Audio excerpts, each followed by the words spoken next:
Today we talk about landforms. We have 3 types of landforms today, okay? We only mention these 3. Mountain, valley, and plain.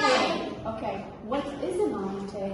A mountain is a very high stretch of land. Well done. Do we have any song about mountain? Yeah.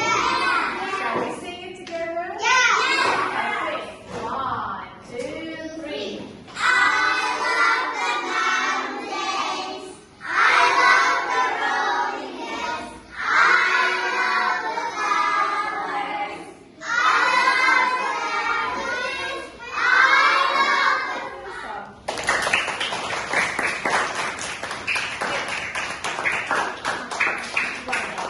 After the mountain, what we have a valley. Valley.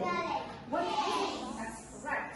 What about the third part, the plain? What is a plain? A plain is a long Valley. That's correct. This is a valley. What about the plain? Is what? Flat. It's a flat land. It's a large. Can you show me the plain on the board? Yeah, that's correct. What is a plain? is a flat area of flat land without mountains or valleys. That's correct. Can you tell me in the picture where is the valley? Show it to me. That's correct. What is a valley? A valley is a lowland between 2 mountains. Thank you so much. How we make valleys with hands? Yes, that's correct. Well done. Thank you so much. Fine, Raya. Can you tell me which one is a mountain? On the picture? This one. What is a mountain? A mountain is a very high stretch of land. Thank you so much. How we make mountains? Like this. Thank you. That's correct. Good morning, dear students.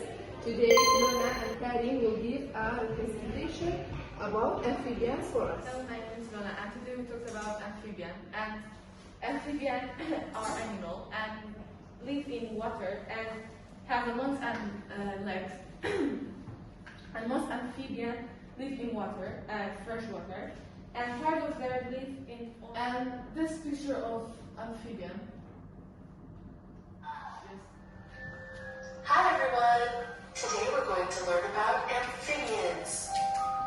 Amphibian is the name for a large group of animals, mostly made of frogs, toads, salamanders, and newts, that can be found on. This keeps their skin moist and always oxygen to pass into their bodies. And frog skin contains glands that secrete a slimy mucus there to protect the skin from. I'm your science teacher. Today we can make an experiment about the ocean current, okay? First, what we need this warm waters and this cold.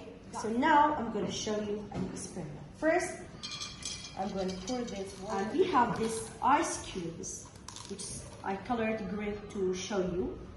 I'm going to put it on the edge of these dishes, okay? And we can see that if I put some here, it will start to melt it, okay? As they are start to melt, some of these colors started to sink to the bottom of these dishes. Why it sink to the bottom of these dishes? Because we know that the cold water represents the north and south pole of the earth, right? And the warm water represents that the warm waters start to the raising, and the bottom of the water is what is a cold water. So that's how you can see that the ocean, if you go to the ocean, at the top of the ocean, you can always see this.